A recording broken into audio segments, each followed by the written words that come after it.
नमस्कार प्रेक्षकांनो, मालिकेच्या आजच्या भागामध्ये आपल्याला पाहायला मिळणार आहे की आता धनंजय आणि शारदा दोघंही आलेले असतात, ते म्हणजेच काव्य आणि नंदिनीला मांडव परतनीसाठी घरी घेऊन जाण्यासाठी. तर आल्या आल्या वसुंधराने सुरुवात केलेली असते. त्यांना नको ते शब्द बोलायला ती सुरुवात केलेली असते. तिथे त्यांना वाटेल ते बोलत असते. त्यासोबतच तिचं जे वागणं असतं तेही बदललेलं असतं आणि ती त्यांचा अपमान करत असते. त्यावेळेस ती म्हणत असते, तुम्हाला माहिती आहे का, तुम्ही मुलींवर ना संस्कारच केलेले नाही आहेत.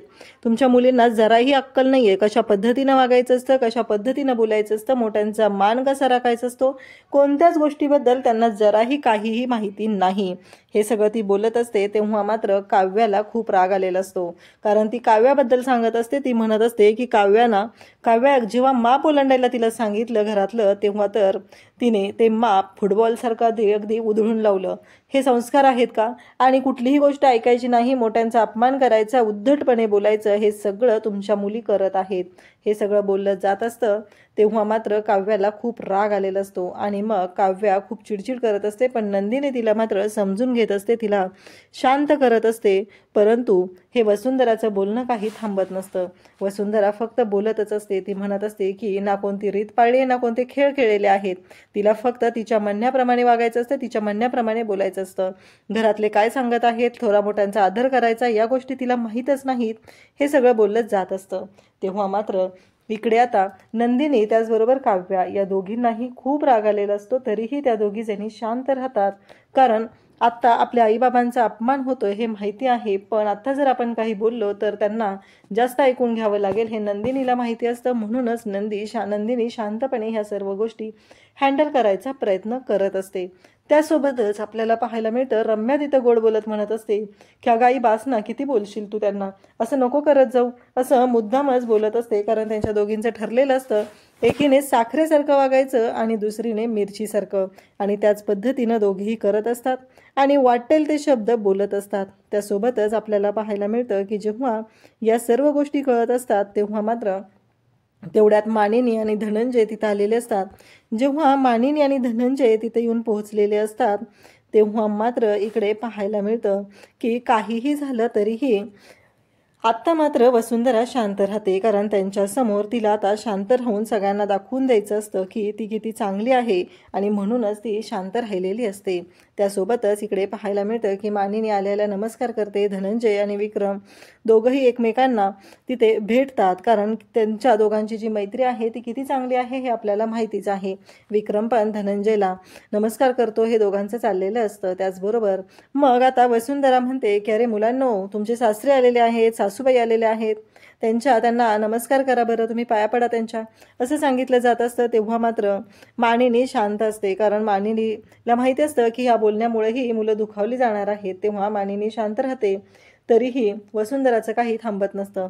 मग पार्थ लगेचच इकडे शारदाच्या त्याचबरोबर धनंजयच्या पाया पडतो. त्याच पाठोपाठ जीवाही तिथे जातो. जीवाही त्यांना नमस्कार करू लागतो. पण हे बोलणं काही केल्या थांबत नसतं. या बोलण्यामुळं त्रास होत असतो हे माहिती आहे. तरीही वसुंधराचं तोंड काही बंद होत नसतं. वसुंधराचं तोंड मात्र चालूच झालेलं असतं आणि तिला ऐकूनच घ्यायचं नसतं. हे या सगळ्यातून आपल्याला पाहायला मिळतं. वसुंधरा फक्त बोलतच असते. त्याचबरोबर इकडे आपल्याला पाहायला मिळतं की लगेच वसुंधरा बोलायला सुरुवात करते की बघितलं का, हे आम्ही केलेले संस्कार आहेत, हे आमचे संस्कार आहेत आणि आमचे संस्कार आमची मुलं कधीच विसरणार नाहीत, एवढं लक्षात ठेवा, असं ती बोलत असते. त्यासोबतच इकडे आपल्याला पाहायला मिळतं की जेव्हा या सर्व गोष्टी घडत असतात तेव्हा मात्र घरातील सगळेजणच तिथं असतात. सगळ्यांनाच वाईट वाटत असतं. परंतु इकडे घडतंय असं की सगळे म्हणत असतात आत्ता तुमच्याशी एक गोष्ट बोलायची आहे. म्हणून धनंजय आणि शारदा म्हणत असतात की मांडव परतनीसाठी मुलींना घ्यायला आलेलो आहे. त्यावरती लगेचच बोललं जातं. ते म्हणजे मानिनी म्हणते की बरं झालं शारदाबाईंनी तुम्ही कॉल केलात, तेवढंच चेंज होईल, घेऊन जा तुम्ही, राहिला तरी चालतील. तेव्हा वसुंधरा म्हणत असते की नाही, कसं रीत असते, ते अजिबात राहता येणार नाही, त्यांना माघारी यावंच लागेल, असं वसुंधरा बोलत असते. आणि वसुंधराचं हे बोलणं चाललेलं असतं आणि त्याचबरोबर ती आरोप करत असते. तिचं म्हणणं असतं की हे जे काय चाललेलं आहे त्यामुळं माझ्या मुलांना त्रास होत आहे, तुमच्या मुली अशा पद्धतीनं वागत आहेत, हे तिचं बोलणं सुरूच झालेलं असतं. तेव्हा मात्र घरातले सगळेजण पाहत असतात. इकडे काव्य आणि नंदिनीही असतात. काव्याच्या डोळ्यातून तर पाण्याच्या धारा वाहत असतात आणि इकडे वसुंधराचे टोमणे मात्र सुरू असतात. तुमच्या मुलींवर संस्कार केलेले नाही आहेत, रीत भात काही पाळायची नाही आहे. आता तुम्ही रीत घेऊन आलेला आहात. आम्ही इथं लग्नानंतरच्या खेळाची रीत पाळायची म्हणत होतो, तेव्हा मात्र तुमच्या मुलींनी विसरून गेलेल्या आहेत अगदी, तेव्हा रीत पाळलेली नाही. आणि हे सगळं बोलणं ऐकून काव्याला मात्र खूप राग आलेला असतो आणि काव्या भयानक अशी चिडलेली असते. मग नंदिनी तिचा हात पकडते आणि तिला सांगत असते की शांत हो. पण काव्याला पण तेवढाच राग आलेला असतो. काव्या मात्र म्हणत असते की नाही, काहीही झालं तरीही काव्याला ह्या गोष्टी ऐकून घ्यायच्या नसतात. आणि काव्या मात्र नंदिनीच्या हाताला नख रुतवते. नंदिनीच्या लक्षात येतं काव्याकडून हे झालेलं आहे, तेव्हा नंदिनी अगदी कळवळलेली असते, तरीही काव्याच्या लक्षात येत नाही. म्हणजे काव्याचं जे वागणं आहे ते चुकीचं चाललेलं आहे. आपल्या मोठ्या ताईला आपल्यामुळं त्रास होत आहे ही गोष्टही तिच्या लक्षात येत नसते. आणि त्याचबरोबर मानिनी मात्र आता शांत राहत नाही. वसुंधराचं जे बोलणं चाललेलं असतं त्यामुळं आता मानिनीला खूप राग आलेला असतो. मानिनी म्हणत असते की बाद झालं वसुताई, आत्तापर्यंत आम्ही तुमचं सगळं ऐकूनच घेत आहे आणि त्याचबरोबर तुम्हाला असं वाटत असतं की तुमचं ऐकून घेतलं पाहिजे, तुम्ही मोठे आहात म्हणून या घरामध्ये तुम्हाला मान दिला जातो. पण तुमचं जे काय वागणं चाललेलं आहे ते अजिबात पटत नाही, असं स्पष्टपणे मानिनी सांगत असते. कारण मानिनीचं म्हणणं आहे की आत्तापर्यंत आम्ही सगळ्यांनी ऐकून घेतलेलं आहे. त्याचबरोबर इकडे काव्या म्हणत असते की मी येणार आहे आणि मी परत नाही येणार इकडे, मला राहायचं आहे तिथं, असं काव्या सगळ्यांच्या समोर सांगत असते. तेव्हा धनंजयला ती बोलत असते. आणि त्याचबरोबर वसुंधराचं मात्र अति चाललेलं आहे आणि वसुंधराच्या या वागण्यामुळे मात्र सगळ्यांनाच त्रास होत असतो. तरीही वसुंधराचं तोंड काही बंद होत नसतं. आणि वसुंधरा म्हणत असते की तुमच्या मुलींवर जरा संस्कार करा, कारण ते चुकलेले आहेत, एवढं लक्षात ठेवा. आणि उद्धटपणे बोलण्याला पण लिमिट असतं, असं वसुंधरा सांगत असते. परंतु वसुंधराच्या या बोलण्यामुळं सगळ्यांनाच त्रास होत आहे, सगळ्यांना वाईट वाटत आहे. पण वसुंधराचं तोंड काही बंद होत नाहीये, तिचं बोलणं वागणं चालूच राहिलेलं असतं. त्याचबरोबर इकडे आपल्याला पाहायला मिळतं की शारदा पण शांतपणे पाहत असते. रम्या मात्र हसत असते, कारण रम्याला आनंद होत असतो. ह्या गोष्टी तिच्या मनाप्रमाणे घडत आहेत असं तिला वाटत असतं. आणि शारदा त्यांच्याकडे पाहत असते. पण मानिनीचा आता कंट्रोल सुटतो आणि मानिनी म्हणते की वसुताई बाद झालं, खूप वेळा तुमचं ऐकून घेतलेलं आहे, 2 दिवस झालं आम्ही शांतपणे तुमचं सगळेजण ऐकून घेतोय. असा अर्थ नाही की तुम्ही कसंही बोलायचं आणि आम्ही ऐकून घ्यायचं.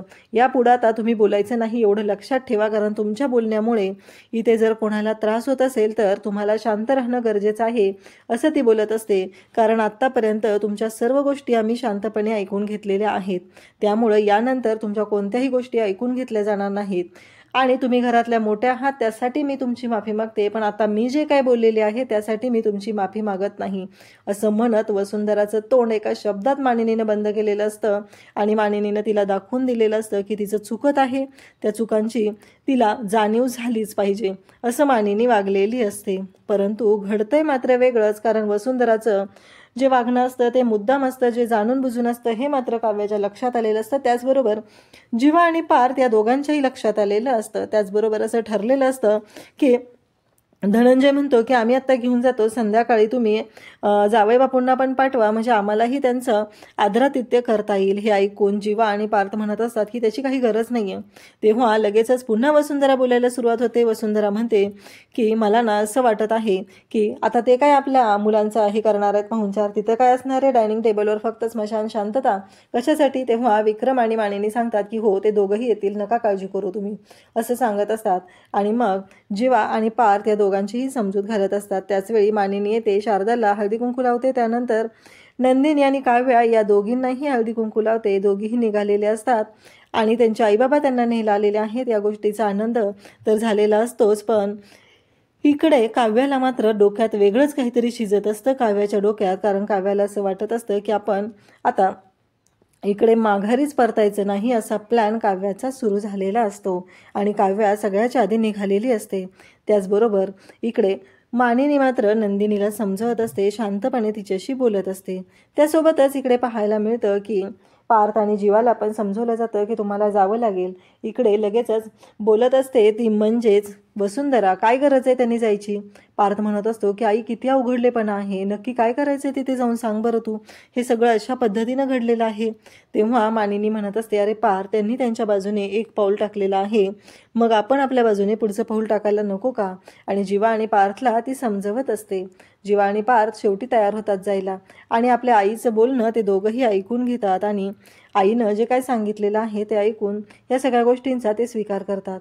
इकडे काव्य आणि नंदिनीला घेऊन धनंजय आणि शारदा घरी आलेले असतात. आरुषी लगेच धावत येते आणि ताई म्हणून अशी मिठी मारते आणि ती तिला खूप भारी वाटत असतं. मग त्यानंतर ती काव्याकडे जाते, काव्याला मिठी मारते आणि तेव्हा ती पाहतच राहते, कारण या सर्व गोष्टी ज्या घडत असतात या सगळ्यामुळंच आत्ता इथे आरुषीला खूप छान वाटत असतं आणि ती म्हणत असते की मी तुम्हाला ना खूप खूप मिस केलेलं आहे, असं ती बोलत असते. आणि त्यासोबतच इकडे पाहायला मिळतं की धनंजय म्हणतो, अरे 1 दिवस तर झालाय आणि त्यातच एवढं मिस केलंय वगैरे हे सगळं चालू आहे.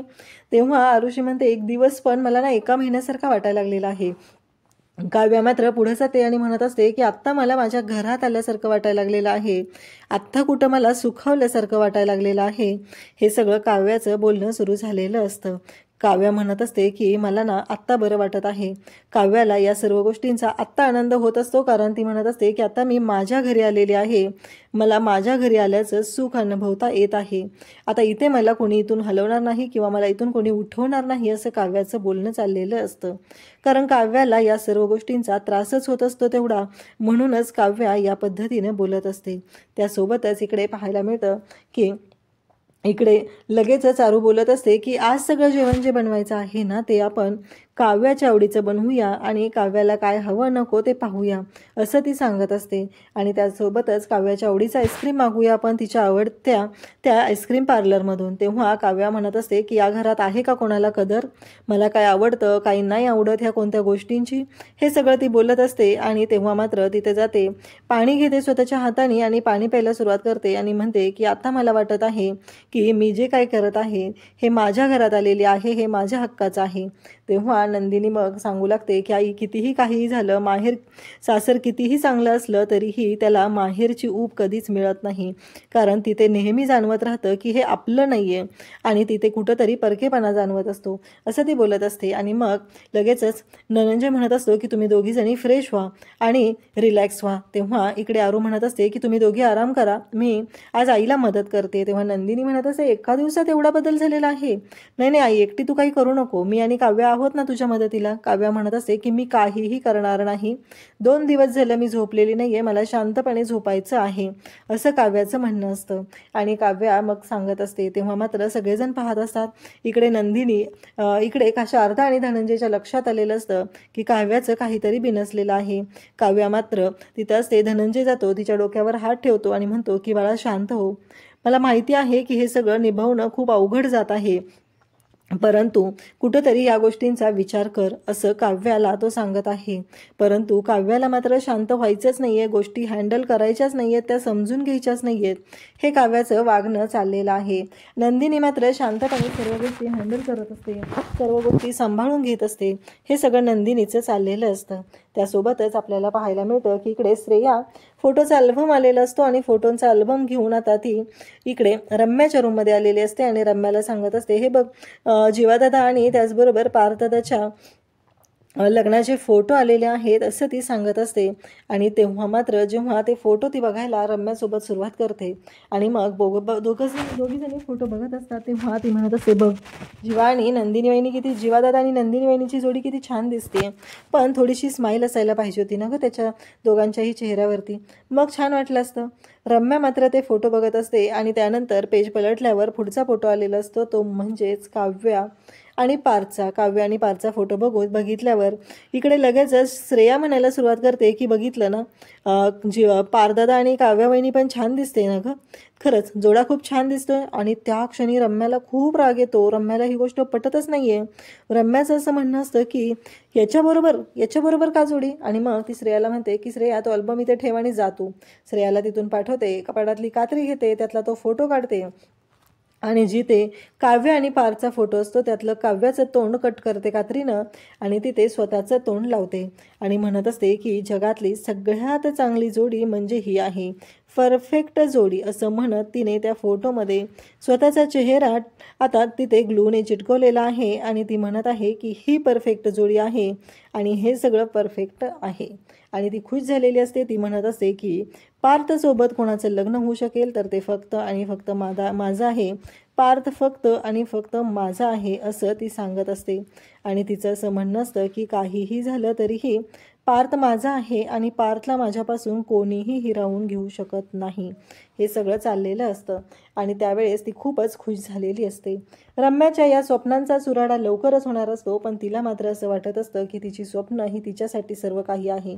त्याचबरोबर इकडे पाहायला मिळतं की आता आरुषी बोलत असते, काव्या मात्र म्हणत असते की माझ्या आवडीनिवडी या घरात कोणाला जपाव्या वाटतात का? खरंच जर कोणाला जपाव्या वाटत असतील तर त्याला पण काहीतरी अर्थ आहे. आणि कसं आहे, माझ्या मनाचा कोणी विचार करत असेल ना तरच चांगला आहे, असं ती बोलत असते. आणि त्याचवेळी काव्या रागाने तिथून निघून जाते. धनंजय त्याचबरोबर शारदा सर्वजण पाहत असतात. आरुषी पण आता गेलेली असते. ती म्हणत असते की हिनं असं बोलायची काहीच गरज नव्हती. मी तर खूप छानपणे तिच्याशी बोलत होते आणि हे सगळं काय झालेलं आहे, असं ती बोलत असते. त्यावेळेस धनंजय म्हणत असतो की नंदिनी काय झालंय? तेव्हा नंदिनी म्हणत असते की तिला थोडासा वेळ द्यायला हवाय. शारदाच्याही लक्षात आलेलं असतं. तेव्हा नंदिनीला विचारलं जातं. तेव्हा नंदिनी म्हणत असते की माझ्यासाठी जे जीवानं केलेलं आहे ना ते कोणीच करू शकलं नसतं. आणि त्यामुळं इकडे मी जे आता काय ठरवलेलं आहे ते असं आहे, ते म्हणजेच की मी शांतपणे माझा संसार करणार आहे. कारण जोपर्यंत जीवा या लग्नासाठी तयार आहे, हे लग्न जीवाला जोपर्यंत मान्य आहे तोपर्यंत मी त्याच्यासोबत संसार करणार आहे.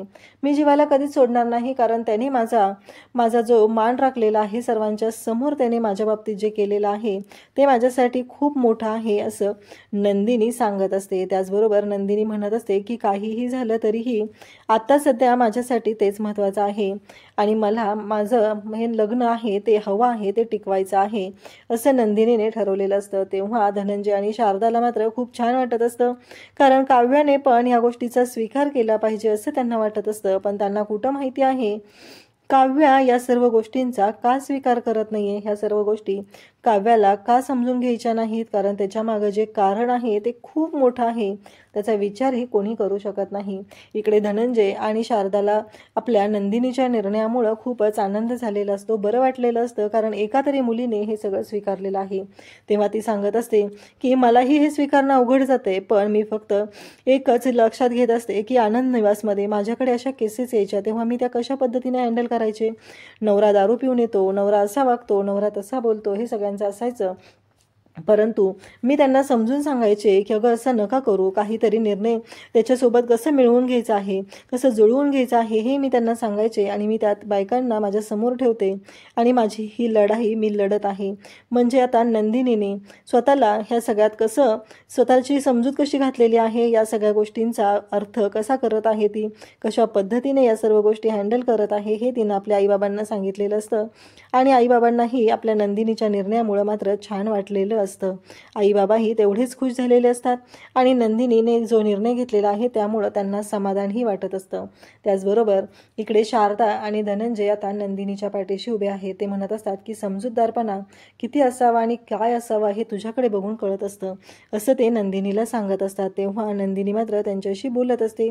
नंदिनीलाही खूप छान वाटत आहे. नंदिनी आपल्या आईबाबांच्या जवळ मन मोकळं करत आहे आणि त्याचबरोबर तिच्या मनातल्या गोष्टी सांगत आहे. त्यासोबतच आपल्याला पाहायला मिळतं की इकडे नंदिनी काव्याकडे आलेली आहे. ती काव्याला समजून सांगत असते. तेव्हा काव्या म्हणत असते, तुला माहिती आहे का, आपल्याला जे हवं आहे ते आपल्याकडून हिसकावून घेतलं जातं आणि आपल्याला जे नको आहे ते आपल्यावर थोपवलं जातं, म्हणजेच लग्न. यालाच तर लग्न म्हणतात, असं ती ओरडून सांगत असते. कारण नंदिनी काव्याची समजूत घालत असते, पण काव्याला मात्र काहीच समजून घ्यायचं नसतं आणि काव्याचं हे अशा पद्धतीनं वागणं बोलणं चाललेलं असतं. त्यासोबतच काव्या चुकीच्या पद्धतीनं हे सगळं बोलत असते, रिॲक्ट करत असते. तेव्हा नंदिनी तिला समजवण्याचा प्रयत्न करत असते, पण काव्या मात्र ऐकून घ्यायलाच तयार नसते. काव्याचं म्हणणं असतं की मला कोणत्याच गोष्टी ऐकून घ्यायच्या नाहीत, मला काहीच नको आहे, ह्या सगळ्या गोष्टी माझ्यासाठी नाही येतच, असं ती बोलत असते. आणि ताई, मी ह्या गोष्टीला दुसरा चान्स देऊ शकत नाही, तुला जे काय करायचं ते तू कर. आणि इकडे नंदिनी बरोबर फक्त भांडायचं काम काव्या करत आहे. त्यांच्या दोघी बहिणींमधलं जे नातं होतं ते आता ती तर पहिल्यासारखं राहिलेलंच नाही. त्यांच्या दोघींमध्ये फक्त आणि फक्त वाद आहेत, फक्त आणि फक्त वादाची ठिणगी पडत आहे. तरी इकडे पार्थ आणि जीवाच्या बाबतीतही तेच झालेलं आहे. पार्थला प्रत्येक वेळेस असं वाटतं की जीवाने काय गरज होती नंदिनीसोबत लग्न करायची, कारण हे एक लग्न मोडून दुसरं लग्न करणं सोपं झालं असतं म्हणून त्याला वाटत असतं. परंतु त्याला कुठं माहिती होतं की तिथं मंडपामध्ये काय घडलेलं होतं. आता धनंजय आणि मानिनीने मिठाईचे बॉक्सेस आणलेले आहेत आणि पार्थाने जीवाला सांगितलेलं आहे की ही मिठाई घेऊन जा आणि तुम्ही त्यांच्याकडे जा, उशीर होत आहे. त्यावेळेस लगेचच जीवा बोलत असतो, मी याच्यासोबत जाणार नाही. तेव्हा मात्र इकडे धनंजय म्हणत असतो, याच्यासोबत जाणार नाही म्हणजे नक्की काय म्हणायचं आहे तुला? हे सगळं धनंजय बोलत असतो. तेव्हा मात्र इकडे धनंजय आणि मानिनी विक्रम आणि मानिनी म्हणत असतात की हे काय चाललंय तुमच्या दोघांचं? तुमच्या भावाभावांचं जे नातं होतं ते काय झालेलं आहे नक्की? म्हणजे याच्यासोबत जाणार नाही आहे, त्याच्यासोबत जाणार नाही आहे, बोलायचं आहे काय नक्की तुम्हाला या दोघांना? असं विचारलं जात असतं. तेव्हा तो म्हणत असतो की नाही, आम्ही दोघं सेपरेट जाऊ. कारण इकडे जीवाला पण आता काव्य आणि पार्थला एकत्र पाहवत नाही म्हणून तो बोललेला आहे आणि त्याने तो निर्णय घेतलेला असतो. परंतु इकडे विक्रम आणि मानिनी या दोघांनाही खूपच मोठा धक्का बसलेला असतो. पार्थही त्याच्याकडे पाहत असतो, कारण पार्थ आणि त्याचं नातं काय आहे भावाभावांचं हे माहिती होतं. राम लक्ष्मणासारखी त्यांची नात्याची जोडी होती आणि आज त्या दोन्ही भावांमध्ये भांडणं होत आहेत. तेव्हा विक्रम त्यांना समजवण्याचा प्रयत्न करत आहे, परंतु आता जीवा मात्र त्या निर्णयावरती ठाम असतो. त्यासोबतच इकडे आपल्याला पाहायला मिळतं की मानिनी मात्र बोलत असते, अरे असं नका करू तुम्ही. पण ही दोघं मात्र ऐकायला तयार नसतात. त्यासोबतच ते म्हणत असतात की तुम्ही एकाच ठिकाणी जाणार आहात, एकाच घरात जाणार आहात आणि तरीही तुम्ही जर असा निर्णय घेणार असाल तर मग नक्की करायचं काय आहे, हे त्यांचं बोलणं चाललेलं असतं. आणि त्यासोबतच आपल्याला पाहायला मिळतं की शारदा नंदिनीकडे आलेली असते आणि नंदिनीला विचारत असते की नक्की काय झालेलं आहे, म्हणजे तुझ्या आणि काव्यामध्ये काय बिनसलंय का? तेव्हा नंदिनी म्हणत असते नाही, कारण इकडे शारदाला जाणवत असतं की या दोघींमध्ये काहीतरी नक्की असं झालेलं आहे की ज्यामुळं त्यांचं नातं हे असं झालेलं आहे. त्याचबरोबर इकडे पाहायला मिळतं की रम्या ही आता पार्थकडे आलेली आहे. रम्याने एकच ठरवलेलं आहे की पार्थच्या मनात नंदिनीबद्दल असलेल्या पॉझिटिव्ह भावना काढून टाकायच्या आणि त्याच्या मनात फक्त द्वेष निर्माण करायचा, हे सगळं ठरवलेलं असतं. आणि पार्थला ती म्हणत असते की तू अजूनही इथंच आहे, झुरतोय त्या नंदिनीसाठी. तिनं मात्र नात्याची नवी सुरुवात केलेली आहे, ते ॲक्सेप्टही केलेलं आहे आणि पुढेही जात आहे. पण तू काय करतोयस, तुझं काय चाललंय, असं ती त्याला बोलत असते. आणि इकडे विक्रम आणि मानिनी बोलत असतात. विक्रम आणि मानिनी म्हणत असतात की ही दोघं कधीच आधी एकमेकांशी अशा पद्धतीनं भांडली नव्हती, पण आता हे सगळं काय चाललेलं आहे, ही दोघं फक्त सतत एकमेकांशी भांडतच आहेत, असं मानिनी सांगत असते. त्या दोन्ही भावांना एकत्र आणण्यासाठी आपल्याला काहीतरी करावं लागणार आहे. आता इकडे काव्य मात्र म्हणत असते की मला आता ठोस निर्णय घ्यावा लागणार आहे. जर मी ठोस निर्णय घेतला तरच या सगळ्यातून मला मार्ग काढता येणार आहे, हे सगळं बोलणं चाललेलं असतं. आणि त्यासोबतच इकडे ती बोलत असते की आता मी ठोस निर्णय घेणार आहे. काव्य आता नक्की कोणत्या पद्धतीचा निर्णय घेणार ते आपल्याला पुढे पाहायला मिळणार आहे. अशाच अपडेटसाठी चॅनलला सबस्क्राईब करा. थँक्यू.